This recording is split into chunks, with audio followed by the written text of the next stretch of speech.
Matius pasal 1 ayat 18 sampai dengan 25. Kelahiran Yesus Kristus. Kelahiran Yesus Kristus adalah seperti berikut.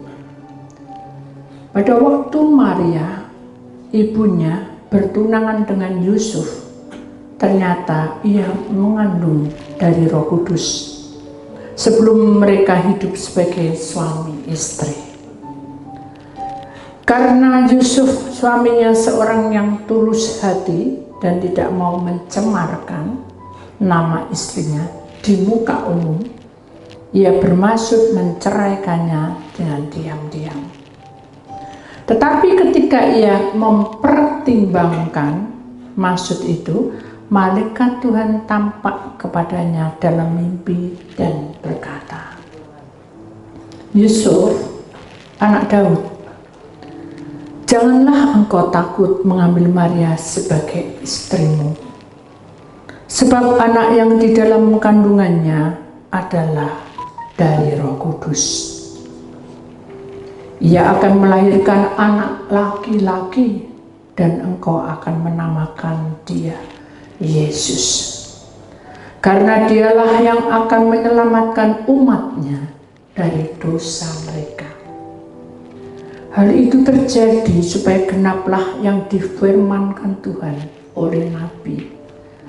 Sesungguhnya anak darah itu akan mengandung dan melahirkan seorang anak laki-laki, dan mereka akan menamakan dia Immanuel, yang artinya Allah menyertai kita.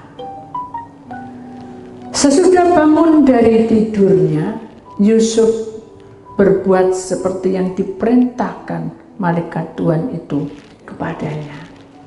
Ia mengambil Maria sebagai istrinya, tetapi tidak bersetubuh dengan dia sampai ia melahirkannya.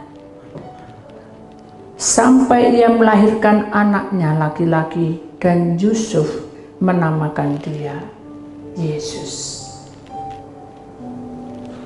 Tuhan, terima kasih. Karena kelahiranmu kami akan selamat. Terima kasih Tuhan Yesus sebagai juru selamat yang menjagai kami sepanjang hari. Bahkan Engkau memberikan kekuatan kepada kami saat kami lemah. Dan saat kami sakit, Tuhan jamah dan sembuhkan. Saat kami jatuh di dalam dosa, Tuhan memberi pengampunan kepada kami. Tolong Tuhan, beri kami kekuatan. Di dalam nama Tuhan Yesus Kristus, biarkan Tuhan Engkau menjaminnya dan mementeraikannya sampai Tuhan memberikan otoritas dalam hidup kami. Seperti firman Tuhan katakan, otoritas Allah bagi manusia. Dalam nama Tuhan Yesus, putraan tunggal yang percaya, kita sama-sama berkata, amin. Beri kemuliaan Tuhan saudara, puji nama Tuhan. Hari ini kita akan mengambil suatu tema, ya, temanya adalah otoritas Allah bagi manusia. Saudara yang terkasih dalam Tuhan,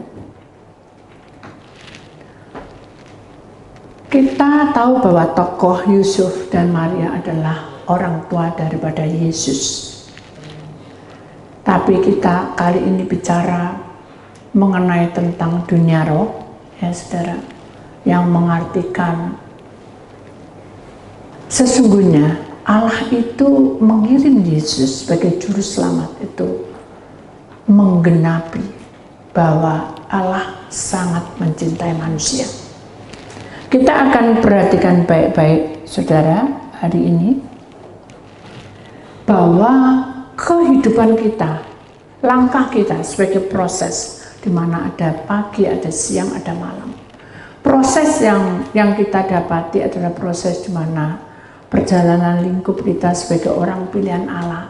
Kita butuh waktu, saudara, di mana Roh Kudus akan mengerjakan segala sesuatunya sesuai dengan kehendaknya.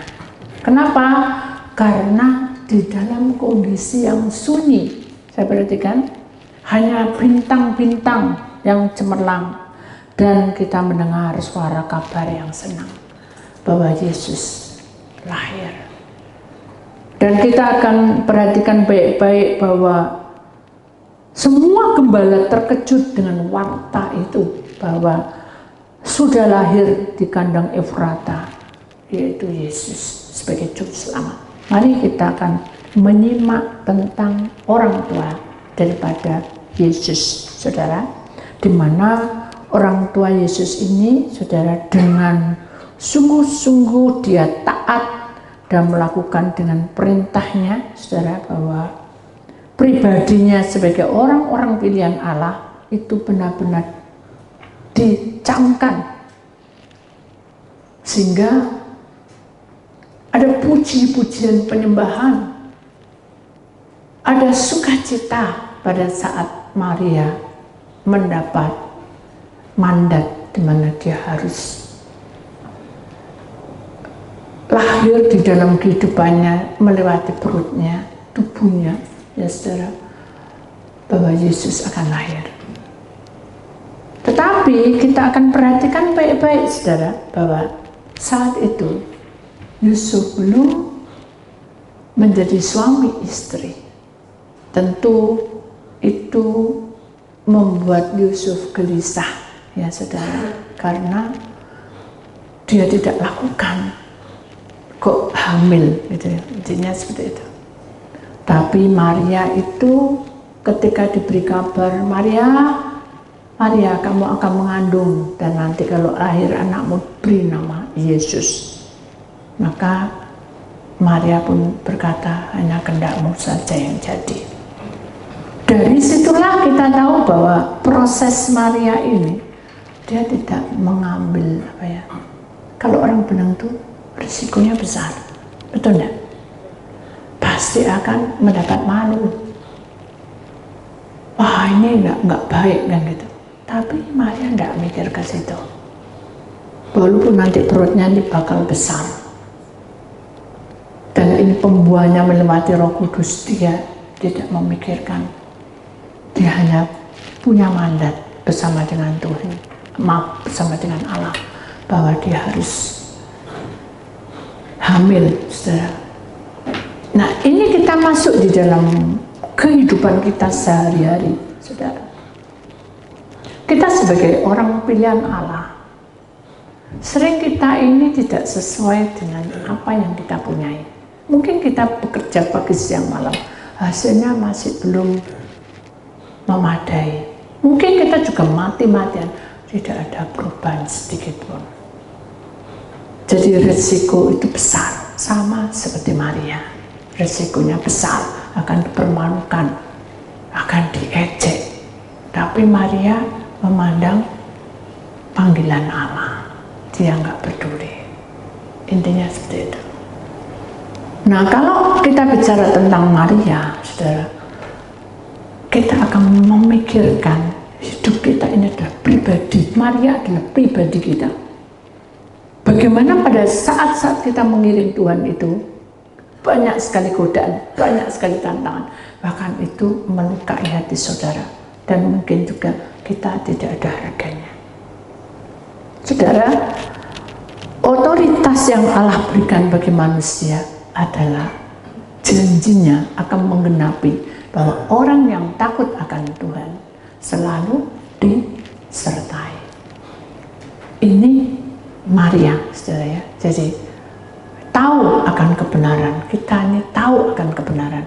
Apakah kita juga mau belajar seperti Maria? Ya. Mungkin tidak sesuai, gak enak ya, aku di tempat ini lebih enak, nyanyinya baru-baru. Saudara datang untuk apa? Nyanyi baru-baru, atau saudara datang pada Tuhan? Halo? Datang pada Tuhan. Dimanapun saudara berada, mulut saudara ini membawa berkat, bukan berkata yang tidak baik. Enggak enak ini, tidak boleh. Sama pada saat kita bekerja, uang yang dulu mungkin kita lebih-lebih, sekarang lebihnya tidak ada. Mungkin kepler, ya saudara. Tapi kita tetap apa? seperti Maria, ia mensyukuri, berdoa pada Bapa. Lalu bagaimana pertemuannya, pertunangannya dengan Yusuf?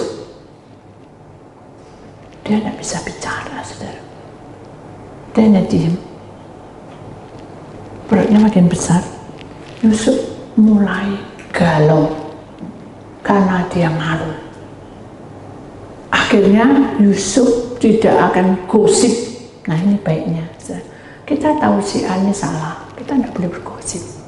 Kita tahu bahwa si B ini mungkin tidak sesuai dengan apa yang kita tahu. Jangan bergosip. Simpen dalam hati seperti Yusuf. Dia diam-diam akan menceraikan. Allah tahu? Tahu. Pada waktu dia tidur dibangun, Yusuf, jangan kamu menceraikan Maria. Karena Maria hamil itu bukan karena hasil hubungan, tetapi Roh Kudus di dalam perut Maria. Tunangan. Oh, gitu ya Tuhan. Waktu dia jatuh tersungkur, dia menghormati. Ya. Tapi malaikat berkata, kamu tidak perlu menghormati aku, tapi kamu menyembahlah pada Allah yang hidup. Jadi intinya adalah, apakah kita juga seperti Yusuf? Begitu kita melihat kondisi yang tidak menyenangkan, kita mengambil sikap, berubah. Kalau aku berubah, sungguhku berubah ketika Yesus bersamaku, itu tidak apa-apa. Tapi kita berubah, mengubah sendiri polanya. Apakah Tuhan senang? Yang tadinya cinta Tuhan, doanya tekun, sudah mulai tidak tekun, menyibukkan diri karena aku kerja. Apa kita tidak kerja kan? Kerja, tapi kita harus menata waktu kita. Pada saat dulu bisa, kenapa tidak bisa sekarang? Amin. Jadi sudah menata. Pada waktu saya bekerja, saudara, saya tahu bahwa kalau ikut orang dengan kerja sendiri itu beda. Ya. Pagi jam 4:30 sudah 4:30, jam 5 sudah bangun, siap-siap berangkat. Tidak ada waktu untuk berdoa. Hari pertama, kedua, ketiga, tidak ada doa. Tidak ada doa pagi. Akhirnya saya bilang, Tuhan, saya tidak mau, ya, tolong tatan saya. Karena saya jauh dari orang tua, saya juga harus punya tanggung jawab. Pagi sapu-sapu apa, pokoknya saya mau bertanggung jawab. Itu saya mau belajar. Sudah saya lakukan, tapi doa belum. Akhirnya saya bilang, Tuhan tata sama Tuhan. Tidurin enak, tiba-tiba bangun. Tapi sudah bangun, lalu kita ke toilet, kencing. Saat itu, kita minum. Saya minum, ngorok lagi. Tuhan bangun kita, supaya kita itu melipat tangan dan berdoa. Tapi kan ini ngantuk, ini jam-jamnya ini sudah ngantuk, ini tidak mungkin. Itu adalah logikamu, kekuatanmu. Tapi kalau kamu bersama dengan Tuhan, pasti Tuhan akan ikut campur tangan. Dibangun nih hari pertama, ngewes kedua, ngewes ketiga, ngewes lama-lama siapa sih pasti terus setan, tak mempan dibangunin. Nah ini jadi Yusuf ketika tidur dibangunin, Yusuf bangun dia, jangan kamu ceraikan. Tuh, cuma nama Allah itu menuntun. Yusuf tidak tahu apa-apa, dia bakal malu di seluruh desa itu atau kota itu. Tapi bernama itu nama Allah tidak pernah mempermalukan. Dibuka sudah kronologi. Ini loh, Maria itu memang hamil, tapi dari Roh Kudus. Dari situlah kehidupannya terpancar. Kenapa? Karena Petrus tidak berandai-andai. Tahu ya?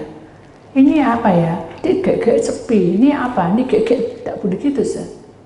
Jalani, kalau kita punya kerjaan ini, ya udah tekuni. Kembangkan bagaimana caranya. Intinya seperti itu. Didoakan supaya Tuhan buka jalan. Saya dulu waktu bekerja, yang tadinya kerja sendiri, sekarang kerja ikut saudara. Saya bilang sama Tuhan, Tuhan saya itu tidak bisa fotokopi. Saya juga tidak bisa notal dengan cepat itu. saya tidak biasa. Tapi kalau saya bikin kue atau apa tuh saya lebih luwes gitu. Dan dijawab sama Tuhan. Justru pada hari itu pesanannya banyak karena itu sekolah. Bingung, keliru. Malu, ya malu lah. Tapi besok lagi belajar lagi. Besok lagi tetap aja tidak hafal. Hanya saya gini tak serano pasrah. Saya tahu, begitu pasrah Tuhan tata saya. Nih, tak kasih catatan, katanya orang yang beli itu banyak. Kamu tinggal ngasih harga. Oh iya ya, saya geruk-geruk ke bawah. Gampang ya. Mana ada orang beli nyateti, ngasih harga kok? Gak ada saya. Itu karena Tuhan yang menata. Hanya saya nata. Begitu nata, wah ini masih keliru. Nah iblis mulai nyobai. Keliru kamu, pasti keliru. Nah ternyata ulang naga panjangnya. Gak bisa kamu, gak bisa. Itu saya. Jadi ketika kita bekerja ada sesuatu ketakutan.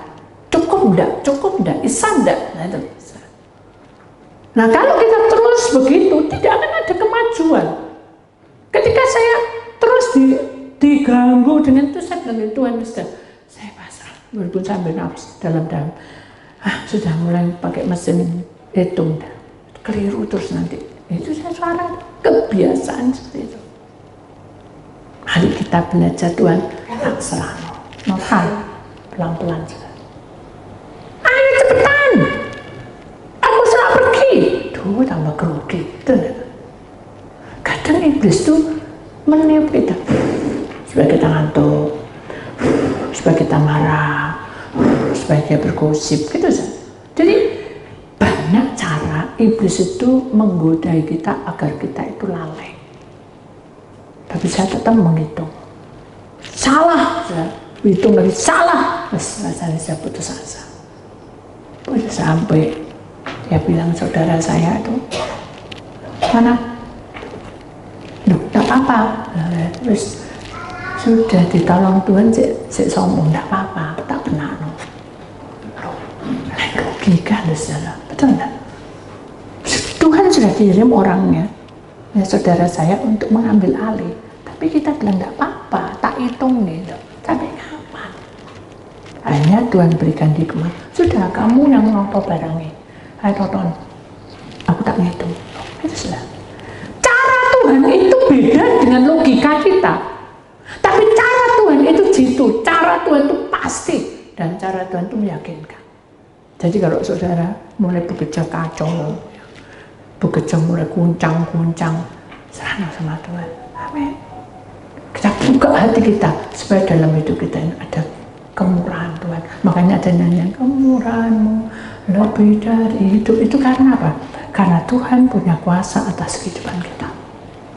Dia akan menjamah hidup kita. Karena hidup kita ini bukannya hidup yang hanya sementara. Walaupun kita tahu bahwa hidup yang sekali, tapi Tuhan akan tuntun kita untuk menjadi baik. Amin. Nah, sekarang kita masuk lagi ke jalan jalur.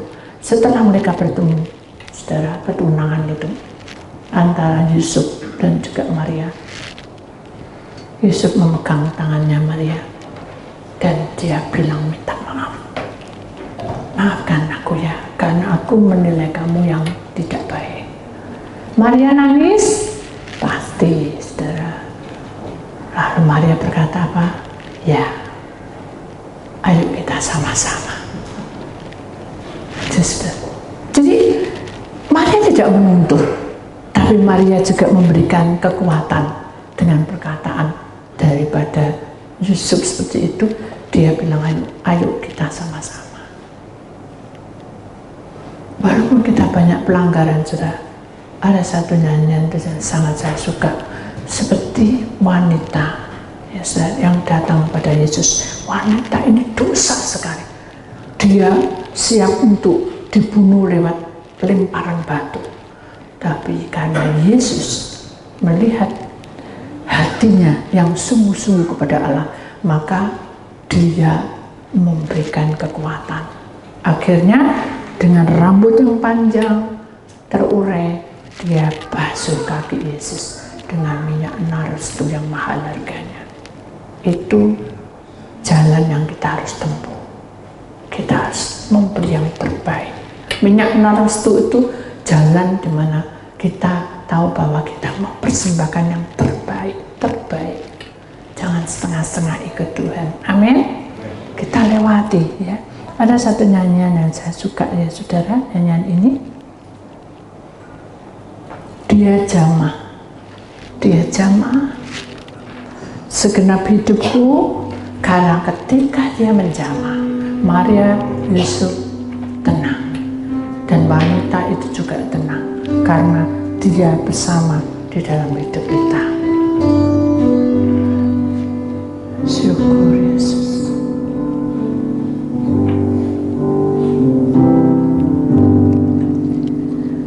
Dia jamah segenap hidup, benar.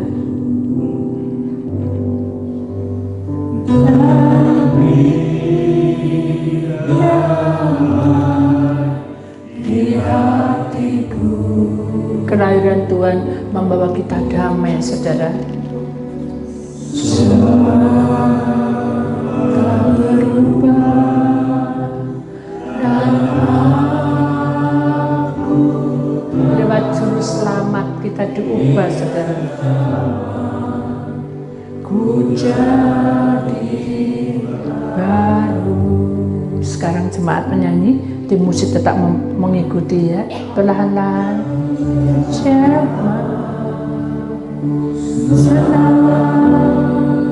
hidupku, mari biarlah damai Natal kelahiran Yesus yang akan kita terima Tuma masuk dalam hidup kita di hatiku. Nah,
bentuklah aku, ini doaku. Bentuklah aku, ini doa. Mari ketika Tuhan membentuk, mari kita katakan, beriku hati untuk menyembah-Mu. Beriku hati. Buka hatimu.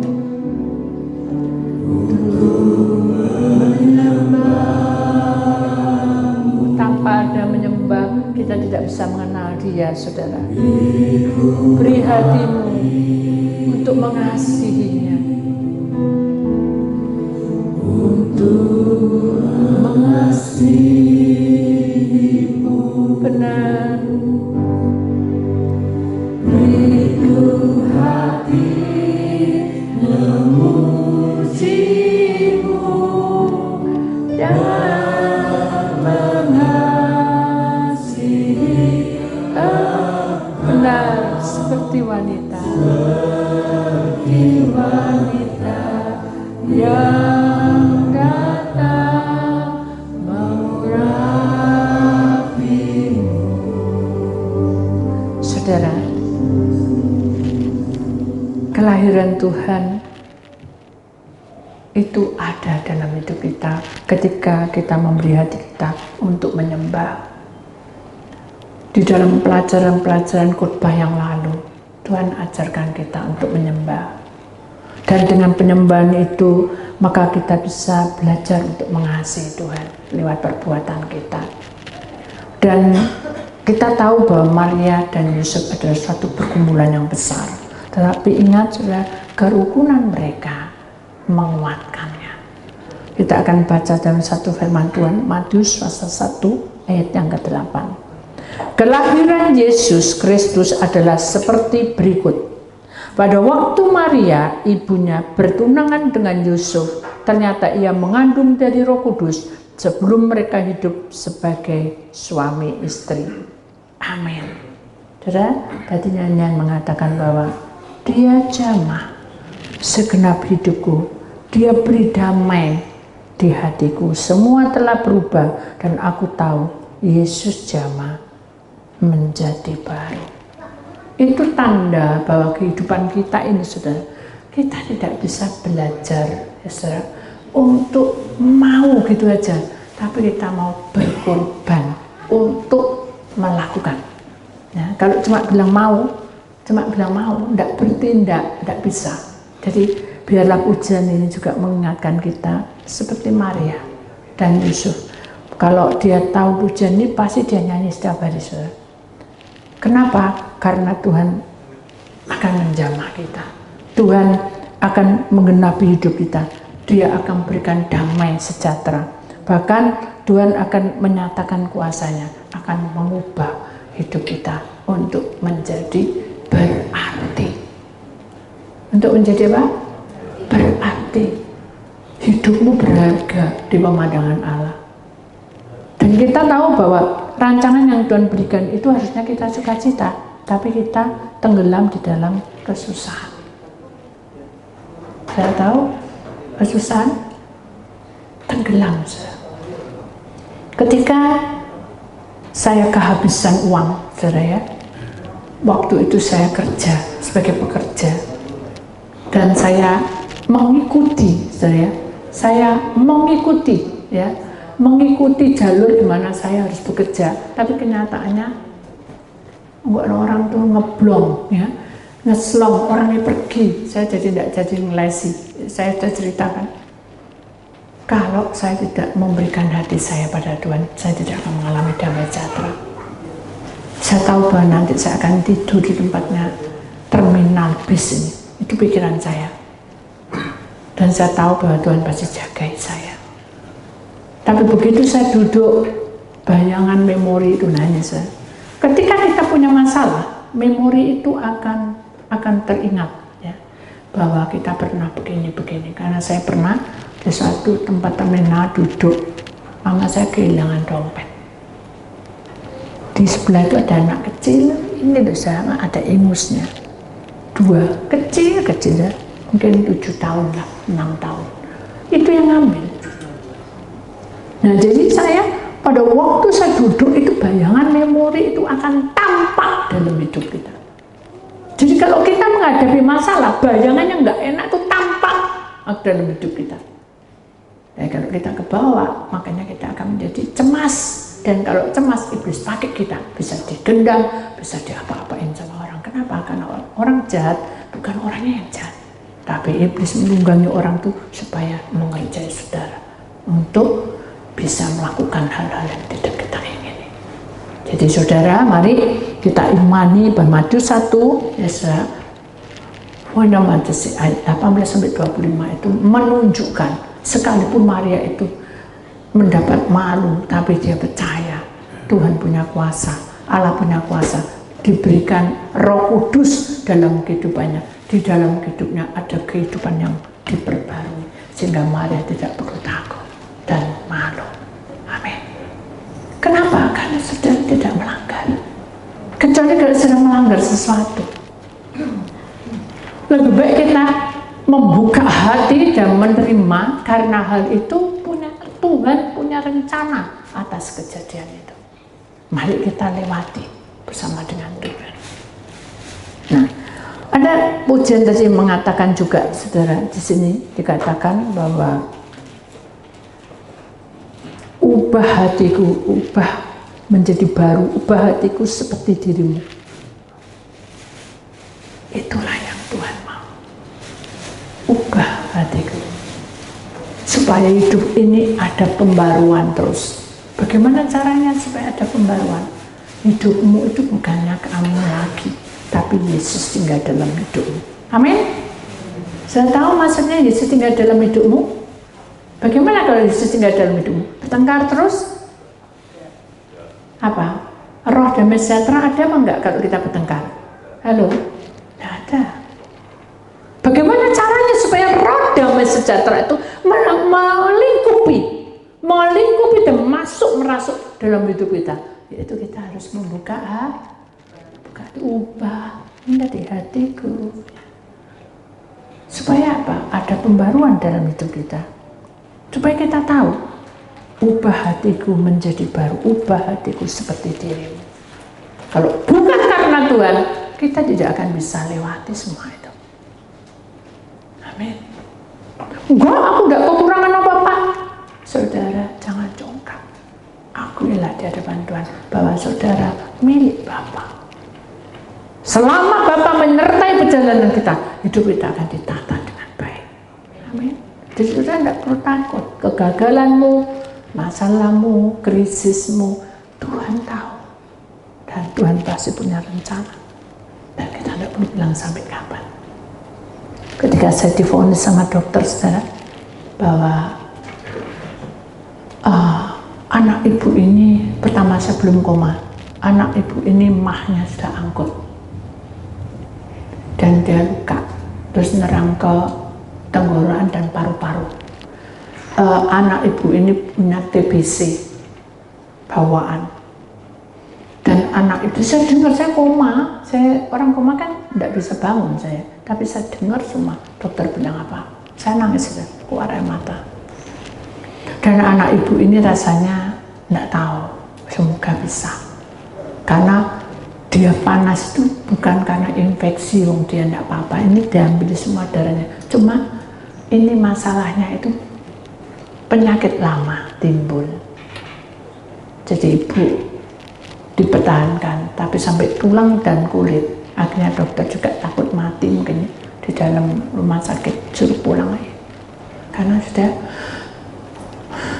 itu saya tidak ada nafas yang baik. Akhirnya ya namanya orang sudah, ya udah, mama nangis-nangis, saya dengar, besok pulang. Jadi kalau pembentukan iman itu terjadi karena pada saat kita menghadapi masalah. Kalau kita tidak ada masalah, mungkin kita tidak dibentuk iman kita. Kenapa? Karena kita merasa enjoy aja, tidak apa-apa. Tapi ketika kita punya masalah, harusnya kita itu membawa diri kita untuk diubah seperti Yesus. Kenapa? Karena Yesus sendiri mengajarkan kita supaya kita mau dibentuk, karena dia adalah penjunang. Dan kita tanah liat, dibongkar lagi, bentuk lagi, bongkar lagi, bentuk lagi, bongkar lagi, bentuk lagi. Entah sampai berapa lama, itu urusannya Tuhan. Jadi mari kita imani bahwa pembentukan ini terjadi dalam hidup kita karena dia ada bersama kita. Amin. Jadi kita mau siap dibentuk. Kenapa? Karena kalau tidak siap dibentuk, selamanya kamu jadi itu aja. Kita tidak mau seperti itu. Amin. Kita tahu bahwa rancangan Tuhan itu indah pada waktunya, karena rancangan Tuhan itu selalu memberikan kekuatan. Pada waktu kita mendekat pada Tuhan, makanya ini akan terjadi. Dia jamah segenap hidupku. Kalau kita sudah menyatu dengan Tuhan, Tuhan akan membentuk kita. Dia jamah. Jamah itu apa? Ya, jamah, urapi. Sudah pernah merasakan urapan Tuhan? Halo, bagaimana rasanya? Bukan cengkring-cengkring, tapi ada luapan yang sukacita untuk semakin hari mencintai Tuhan. Baca cintanya, surat cintanya Tuhan. Apa itu? Drama? Apa surat cintanya Tuhan? Firman. Pernah baca firman? Lek isa bu, lek ndak isa ngantuk. Aku lek baca firman Tuhan ngantuk. Tapi lek lihat drama sama apa lawak melek ombo bunder koyok neker. Boleh, tidak ada masalah, tapi kok tidak imbang. Kesenangan dunia dengan kesenangan iman mencintai Tuhan harus seimbang. Kalau penuh, yang cinta Tuhan makin naik ke atas. Amin. Amin. Amin, saudara. Kenapa? Karena kita harus tahu petunjuknya Tuhan lewat mana. Kalau kita tidak mau berbicara dengan Tuhan, berdoa tidak mau, baca firman tidak mau, nyanyi tidak mau, lagu cinta, lagu Korea, lagu apa yang terjadi? Apa yang terjadi akhirnya? Kita ke bawah. Karena kita bukan orang itu.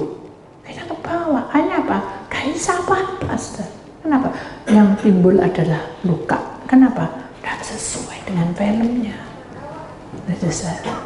Kita penasaran terus. Karena saya pernah alami. Dari remaja dulu, masih ada kaset dulu saya dimasukkan sampai berapa jilid-jilid film. Boleh, tapi harus seimbang, berdoa, berserah pada Tuhan. Kenapa? Karena itu janji Tuhan kepada orang-orang pilihannya. Dia akan menggenapi kita semua. Amin. Kita lewati, karena Tuhan itu punya rencana atas hidup kita. Bagaimana persiapan kelahiran ini? Maria sama Yusuf, dia mempersiapkan untuk hidup kudus. Dia tidak mau menyimpang dari kebenaran Allah. Dia lakukan semua dengan ikhlas. Nah, apakah kita juga seperti itu, saudara? Serumpun, seia, sekata? Atau kita bicara yang tidak baik dengan si A dan si B? Suami istri? Anak mantu cucu? Nah ini sudah. Kelahiran Yesus itu menandakan bahwa kerukunan antara suami istri, kerukunan antara gembala, saudara, nanti kita 25 kita akan membahas itu ya, gembala dan orang Majus betul-betul dipakai oleh Tuhan. Orang pinter dan orang yang sederhana dipakai oleh Tuhan. Nah ini, mari kita sadar bahwa kelahiran Tuhan persiapannya adalah membuka hati, saudara. Biar dia jamah hidup kita, supaya hidup kita selalu diperbarui. Yesus jamahku jadi baru, karena roh damai itu menyertai hidup kita. Amin. Biarlah kita menyadari ya saudara. Lalu kita akan buka kata-kata indah, pesan cinta dari Allah. Itu adalah firman-Nya. Yesus hadiah dari surga bagi dunia yang tercinta. Kelahirannya merupakan anugerah agung bagi manusia. Sambutlah dia sebagai Raja Agung, penyelamat dunia. Amin. Kita selamat karena dia. Kita menang karena dia. Sepantasnya kita memuji dan memuliakan Tuhan. Ya. Menyanyi glory, glory, glory artinya apa? Kita memberikan sorak kemenangan. Glory artinya sesuatu yang sudah nyata di hadapan kita, bahwa kita mendapat keselamatan. Hak kesulungan itu akan ada di pihak. Tapi kumatasi oleh, sudahkah kamu menyenangkan dari Tuhan? Belum, Bu. Aku gak bisa nyanyi. Tuhan gak lihat kita nyanyi, sih. Tuhan lihat hatimu. Suaramu fales pun diterima. Asal kamu sopan. Di sini kedua temu buan terus. Ya tambah nak karuan, saya harus dia ngalah mengikuti suara yang lainnya. Gitu. Jadi kita ini serumpun, sehati, sepikir, sejiwa. Tidak ada kata tidak ada. Tidak ada. Amin. Kita sukacita. Tanggal 25, saudara. Kita akan masuk dunia roh. Ya. Jadi setiap orang nanti kita akan bagi-bagi, dan di situ kita akan membahas penglihatan apa yang saudara terima untuk ke depan, visinya apa, itu penting. Dan saya mohon saudara berpuasa terus ya, mulai dari jam 6 sampai jam 9, saudara yang di YouTube, jam 6 sampai jam 9 pagi, hanya 3 jam, jangan makan, jangan minum, kalau tidak bisa jam 9 sampai jam 12, jadi pertengahan-pertengahan itu saudara, 3 jam, sampai pada tanggal 25. Nah, tanggal 25 puasanya dibalik mulai dari jam 3 sampai jam 9. Kalau tidak bisa mulai dari jam 5 sampai jam 9. Boleh minum cuma 3 jam loh saudara. Jangan minum. Boleh makan sedikit, ya jangan, saudara. Amin. Dan mari kita belajar untuk mencintai Tuhan lewat kita mengenal pribadi Tuhan dengan belajar berpuasa, belajar memuji Tuhan, ya. Itulah firman Tuhan pada hari ini.